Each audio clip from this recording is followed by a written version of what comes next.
So ayun yung pinagkaiba. Magkaiba ang slightly used sa second hand. Ang second hand kasi is wala ng warranty. Ito mga pangso, kapag may ganitong reserve, pwede kayo magpa-reserve dito. Ito, mas murang iPhone 14 Pro. Ito isa sa pinakamura na rin na tatlong lens. Merong telephoto lens. Dati po kayo naka-Android phone.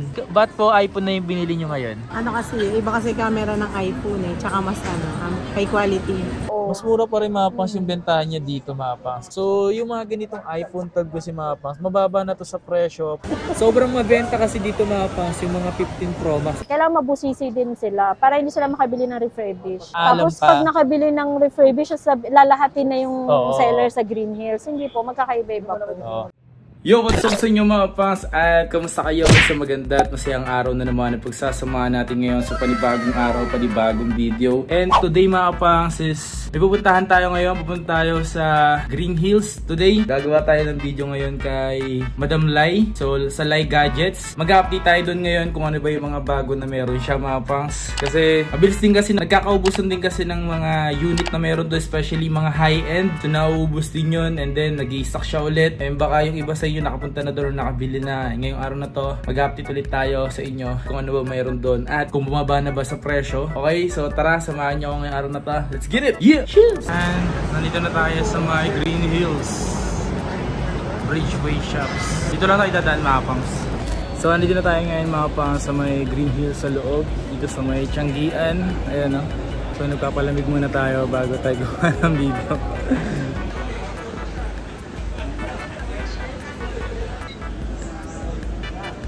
Tayo pupunta mga pangs. So andito na tayo mga pangs sa my Lai Gadgets para magbigay sa inyo ng mga update pagdating sa mga iPhone. Tapos may nakikita ko dito mga iPad. Uy, may mga bago sila ditong mga Apple Watch. Lai Gadgets main. O nga pala mga pangs, ito nga pala yung bagong Facebook page ng Lai Gadgets. Okay. So may nakita ko dito mga pangs, yung ganitong iPhone 8. Ayan, iPhone 8 mga pangs.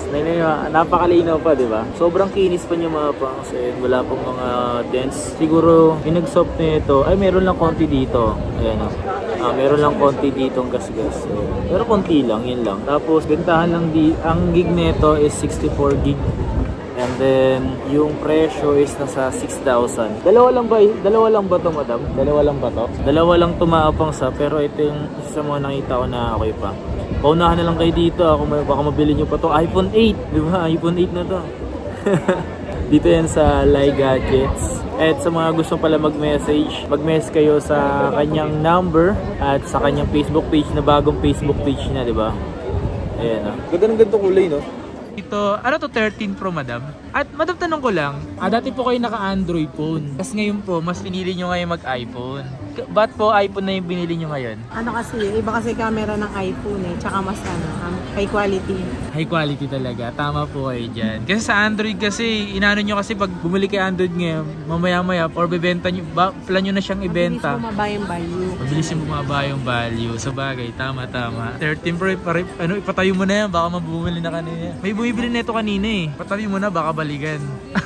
iPhone 12 na kukunin mga pangs. Pinagpipilian lang nila ng kulay. Plan sana nila is puro white. No, white. Kasi ito puro 256. 6 magkano? Yes. Ito mga pangs, yung Honor na X9B o A. Ito yung hindi nababasag, di ba? Kahit ibagsak mong ganito, di ba? Mas mauna pa ito mabasag kaysa sa cellphone na to. Kaso pinagpalit mo sa 13 Pro Max na tol sa iPhone. Ba't di ka pa masyado dito sa phone na to? Di mo feel yung laro? Nagda-drop? Yun lang. So kaya naisip mo talaga magpalit na ng iPhone. Basta may pera, no? Walang problema, no? Matik na yan. Oo, matik. Tsaka di naman palagi, no? Minsan lang naman sa buhay. Pero dito ka na pagdating sa gaming, dito ka na lang. Kasi mas malaki battery na ito. Nasa 4,000 megabit yan. Mas makunat yan kumpara dito sa mga maliliit na version. Pero parang gusto ko itong makita itong mga to. At dito na tayo sa iPad. Ito iPad mini 6. May nag-iisa. May nag-iisa. Kakanood mo yun ng live selling. Live selling yun. Ilang gig ba to? 64. Pink yan na, yan yung limited color. Magkano na ba yung ganito? 21.5. 21 o 16. Mini 6 to mga pangs. Yes. Tsaka maganda yung pang node ng Netflix. Pwede mo daling kahit saan yung mga ganitong iPad. Ayan, iPad iPad 6 Gen 32GB. 42 gig 6 Gen. Magkano naman sa ganitong iPad? Ayan, 9,000 lang yan. Tumapang so, medyo okay pa talaga to, 6 Gen. Ang presyo, 9,000. 9,000 lang. Kung naghanap kayo mga pa sa mga iPhone 15 series, meron ako nakita dito sa Like Gadgets, yung ganito. Hindi mo yung pagka-green nito mga pang so. 2 months pa lang to, tapos tinamin yung battery niya. 35 cycle count, tapos 100% battery, tapos binili siya ng May. So 2 months pa lang siya kasi July. So wala pa, 1.5 pa lang mga pangs kasi first week pa lang yan, diba? Magkano yung mga ganito madam? Mga ganitong slight wheels lang? Ayan, 39. 39 mga pangs. So sipin nyo, 2 months pa lang to. Eh kung bibili kayo ng brand new nito, nasa magkano? Nasa 52? Pero sa amin, 47 lang. 47 ang brand new. Pero dito sa second hand. Pero ito, slight wheels. Yung iba binibenta pang brand new pag ganyan. Sisilve lang nila ulit. Uy, walang ganun dito, diba? Dito sa Like Gadgets wala. Mahirap yun. Bibenta ng ano. Hanggat maaari, wag tayo magpakita ng ganun or 39. Pero yung ganito, ito, 15, 128 na glow black naman to, 37. ilang gig ba pala to, sorry? 128, ito glow black. Glow black. Ito magkano sa mga ganitong glow black? 37. 37? Wow. Ang mabenta sa amin yung 15 series. Diba? Oo. Kasi talagang mabilis maubos. And ito, 15 plus 128 na factor yan lang. yan o. Diba? Ayun, slight news lang din yan. Magkano yung ganito? 45 lang. O nga pala mga pas, kung bakit din na namin binabanggit yung mga psych or yung mga battery health kasi lalo dito sa Like Gadgets, nabilis maubos. So once napapakita ko pa sa inyo yung mga battery health, baka hanapin nyo yung battery health na pinakita ko pero tapos nabili na pala. Okay? So dito lang naman din hanggat maaari, magpa-reserve ka na, mag-mess ka na agad sa Like Gadgets. Ang Facebook page nila is yung main, yung bago nilang gawa mga pangs. Okay? May bago pero di nagbago. May bago pero much better. ito, 15 Pro. Yan o. 15 Pro, 128. Magkano? 92 battery health at 49 lang yan. Tumapang so. Tapos may warranty pa din siya. May warranty pa. So 128. Pero kung sakaling may 2.5 magkano na di-range dito? Meron akong nakuha na zero cycle count yun na pero binenta kong second hand. Binenta ko lang siya 60k. Nice. Pero yung second hand na 256, nagbebenta lang ako 56. Ayun, kaya ko binenta ang 60 kasi hindi talaga siya nagamit. Activated lang. So pero second hand pa rin siya na slide use na. Tapos chinarge ko, naging 1. Sobrang mabenta kasi dito mga pangs yung mga 15 Pro Max or yung 15 series talaga mga pangs. Lalo itong mga iPhone 15 Pro Max, sobrang mabenta nito. Ay, sa mga kahapon, napanood nila sa'yo, kapangs. Ang mag-asawa sila binili 15 plus at saka 15. Para swap. Shoutout ko sa mga bumili po dito. Magkano ba presyo na ito ngayon? Ayan, 15 Pro Max o 16,500 pa din. Sa iba nagtaas na sa amin, same price pa din. Yan o. Kasi sobrang mabilis maubos na ito. Eh, ganito ang mga puso, wala na agad yung stocks na ganito. Pero malay nyo naman, kung sa pumunta kayo dito or gusto nyo magpa-reserve, pwede yun. Okay? Ay, nakakakuha din ako ng zero cycle count na ganyan. Zero cycle count siya. Tapos parang 3 days old lang. Oh? Second hand ko talaga pinabenta, syempre. Ang benta ko lang parang 63.5. Eh, maganda magbenta, di ba? Pag ganun. Ayos. Tsaka hindi talaga nagtatagal pag gano'n. Ako din naman talaga, bibili akong brand new, tapos may nakita akong gano'n na zero cycle count, tapos slight use na binibenta. Syempre din na ako. Dun na, kasi warranty din naman ni may box pa naman yun eh. Okay, dito naman tayo punta sa kanyang mga iPhone 14 series. Okay. Uy, naka-reserve oh. Tumapang so, kapag may ganitong reserve, pwede kayo magpa-reserve dito sa Like Gadget. Pagdating sa mga ganito, magkano din na down nila sa reserve? Yung iba 2,000, yung iba 5,000. Meron din sa amin na sobrang tiwala, full payment.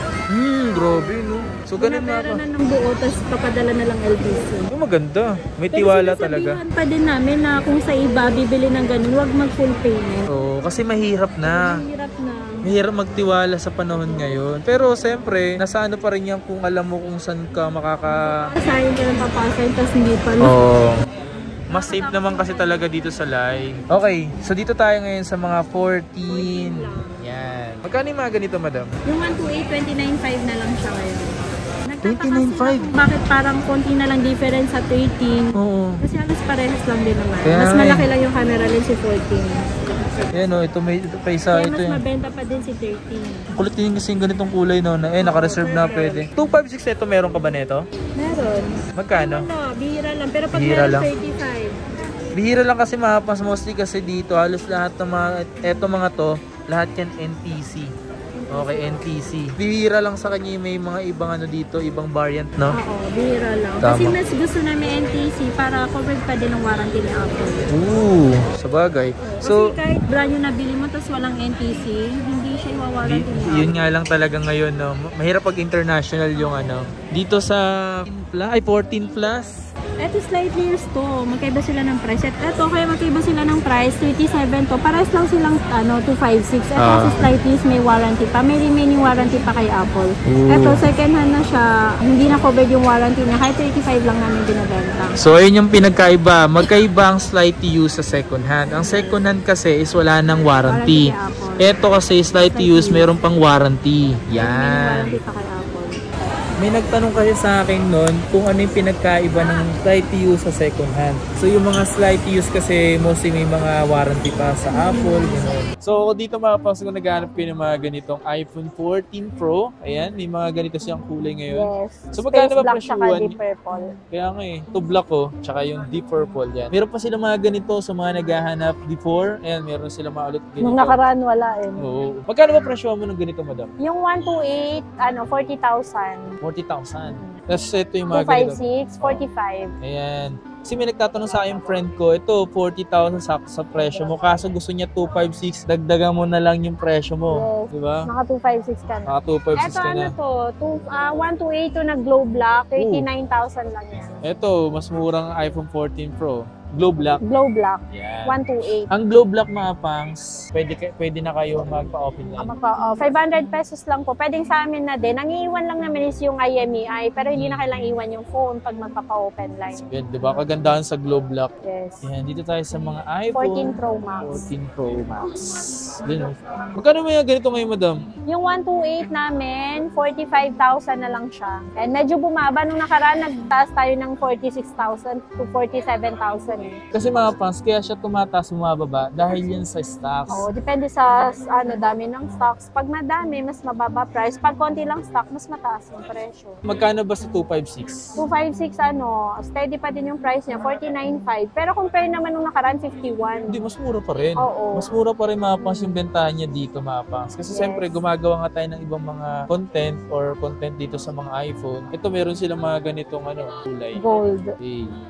Marami kasi lagi nagtatanong sa akin talaga lagi, kapag saan lino ng camera mo na ginagamit? Anong gamit mong phone? 14 Ganito Pro po yun. Max. Yan. 14 Pro Max. So, dito naman tayo sa mga iPhone 13. Uy, may 13 Oo. mini. Nag-iisa na lang yan. Baka naman may yun na kawawa. May nyo na daw mga pangso. Eh, magkano benta mo sa ganito, madam? Siyempre, nag-iisa na lang yan. 19.5 na lang siya. Yun, 19.5. Grabe. Grabe yung mura no, 19.5. Oo. Dito mga pangso, may number sila dito. Ayan, tawag kagad kayo dyan or mag-mess kayo. Mag-text, yes. Ito yung Facebook page nila. Mag-like and follow na rin daw kayo kasi dyan siya magbibigay ng Paraffle. paraffle. Yes. Grabe. Hindi isa na lang ka. Meron, ilang gig na? 256, but Magkano yung ganito, madam? 29.5. 29.5. Pero yung 128 mo, madam, nasa magkano? 25.5. 25.5. Etong pink na to may warranty pa, tas 100 battery health, 27.5. Slightly used lang yan, may box pa. May box pa to. last price. 28.5 na lang na. 28.5. 1K less. Tapos may mga freebies na din po. 256 na din kasi, madam. And then, meron naman kasi talagang mura sa iba. Kaso yun nga lang, hindi ka sure. Oo. Ito yung second hand mo pa. Hindi ako, kahit di na ako makabenta, wag lang refurbish yung mabenta ko. Ito mga pangso, meron pa tong box at Yes. slightly used lang yung ganito. May box pa to. Yes, swap lang yan sa 14 Pro Max. Grabe naman, sana Ay, all. mag-ano sila, mag-asawa. Tapos, parehas pink, para lang couple. Eh. Tapos, nagpalit na naman sila, parehas purple, deep purple. Grabe, no? Sana all, no, yung lalaking nag-adjust. Pero dito sa ganito sa second hand mo. Yan yung 25.5. 25.5 to. Magkano ba sa 13 from dito, madam? 31.5 yung 128, tapos yung 256, 34.5. Okay, ito yung 13 Pro Pro Max. Max. Naubos na ibang kulay mga pangs. Puro na lang siya Puro gold. gold. Sabi ko sa inyo mga pangs, mabilis naman kasi maubos talaga yung mga ganito. Magkano ba 128 mo dito, madam? Yung 128, 37. 37. Oo. Tapos yung 256, 39.5. 13. Meron pala akong nag-iisa 1 terabyte. Uy, bihira lang yung ganun ah. Magkano naman yung ganun? Bigay ko na lang yun ng 46. 46, 1 terabyte na 13 Pro Max. Tapos pag merong 512, 45, 1,000 lang difference, saka 1 tera ka na. Bibihira lang po yung ganun, okay? Pahirapan din po sa ngayon yung Oo, ganun ang kasi. dami naghanap ng ganun, kaso wala masyadong stock. Alam nyo ba kanina mga boss, may bumili dito kanina? Pinakita natin ganun sa video. Bumili ng 3 ato, 2 lang, no? 2 lang. So, yung mga ganitong iPhone 12 kasi mga boss, mababa na to sa presyo. Para sa kanya, sa iPhone 12. Diyan nag-start yung 5G sa 12 series. Tsaka magaan siya. Magaan siya. Tapos flat type na din. Magkano ba yung presyo nito ngayon, madam? Yung 12 na 64 gig, 16.5. Tapos yung 128 gig, 19.5. Yun, Yung kanina, puro 256 yung binili, Oo. Ayaw, pag meron pala tayong 256, 22.5. 22.5. 12 Pro. Ito 512 to. Magkano yung ganito, madam? 512? 29 lang yan. Pero yung 128 nito nasa magkano?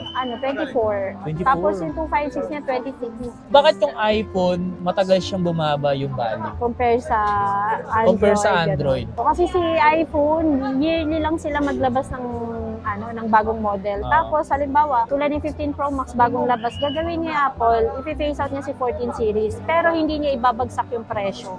Unlike sa Samsung, instead na i-phase out, binababa nila yung presyo. Kaya ang nangyayari din sa mga dating mga model nila, bumabagsak din yung price. Kaya pag halimbawa, bumili kang Samsung, ilang araw lang sa'yo, tapos pag binenta mo, kalahati na agad yung price. Basta bumaba rito ng 2,000, 3,000 yung presyo, matik na yun eh. Malaking bagay na yun. Malaking bagay na yun. Kumbaga yun na yung price drop talaga ng iPhone. Kasi hindi yan nagka-price drop ng 10,000 agad. Walang ganun. Unlike sa mga ibang brand. Ibang brand talaga. Ganun talaga, nagbabagsak talaga. Pero pagka iPhone, maliit lang na binawas, malaking bagay na yun mga pangs. Lalo na sa mga iPhone user talaga, alam nila yan. Tsaka yung may value talaga yung mga iPhone mga pangs. Parang Apple Watch, ang taas ng value, di ba? Smartwatch lang na like Samsung or ibang brand, ang baba. 12 Pro Max, magkano na? Yung 128 natin, 27.5. Tapos yung 256, 29.5. 29.5. Ayan, may mga kulay pa dito. Baka nagtataka sila, hindi ganun ka baba yung presyo natin compare sa iba. Yung sa amin po kasi original second hand po, hindi siya refurbished. Kailangan mabusisi din sila para hindi sila makabili ng refurbished. Kasi dito mga pangs, kung hindi ka marunong mag-check talaga, may isahan ka. Okay? Tapos pag nakabili ng refurbished, lalahatin na yung seller sa Green Hills. Hindi po, magkakaiba-iba po. Kapag marunong ka mag-check, mas maganda yun. Kasi hindi ka makakabili ng refurbished. Ang basehan kasi ng mura or yung bagsak presyong mura, makakabili kayo ng mga ganun, like merong mga unknown part, yan, meron talaga yun. Pero kung sasabihin sa inyo na may palit na, pero kung alas na palitan na tapos yung presyo mataas pa rin, lugi kayo doon. Marunong kayo mag-check ng mga iPhone. Napakadali lang na mag-check, Ito, iPhone 11 series. Yan, ito yung mga available dito. May nagtatanong kayo sa akin, bakit hindi pa daw sila nakapag-update ng iPhone 11 na iOS 18? Actually, meron nang lumabas na iOS 18 pero beta lang po yun. Medyo risky pag nag-update po kayo ng iOS 18 kasi hindi lahat successful. Pero pwede pa naman sila mag-update. Wag lang muna sila magmadali. Oo. Ayan, may 256. Bira lang 256. Pag merong stock po, 17.5. Ihira lang mga ganito, mapansin yung mga ganito. Ayan. Pero kung interesado kasi kayo mga ganito, meron naman siya dito. Ito, 11 Pro. Ito isa sa pinakamura na rin na tatlong lens. Merong telephoto lens. Magkano nabenta mo dito sa ganito? Yung 64 gig namin, 16.5. Tapos yung 256 gig namin, 19,000 lang. 19,000. Pero kung naghahanap kayo, good for gaming. Pro Max na sila. Yan, good for gaming mga pangs. Yan. Ito mga tong Pro Max. Pwede pa rin to hanggang ngayon na magamit nyo. Sa lahat ng mga naka 11 Pro Max yan or sa nagbabalak na bumili ng iPhone 11 Pro Max, good pa rin to para sa mga pang gaming. Okay? Yes. Yung 64 gig natin, 20,005. Tapos yung 256, 23.5. Meron din kami 512. Sobrang dalang ng 512. Bigay ko na lang siya ng 26.5 na lang yung 512. So kung naghanap kayo ng mga 11 series, lahat ng series, iPhone series, available dito. Tsaka kung hindi pa sila decided kung anong phone yung bibili nila, pwede kayo mag-store walk-in po. Tutulungan namin kayong makapili ng iPhone na swak sa budget nyo. Tapos yung para din talaga sa pangangailangan nyo. Mas maganda rin na meron kayong kung saan yung gagamitin yung phone. Like anong iPhone ba yung anong iPhone ba yung pwede sa inyo. Okay? Yes.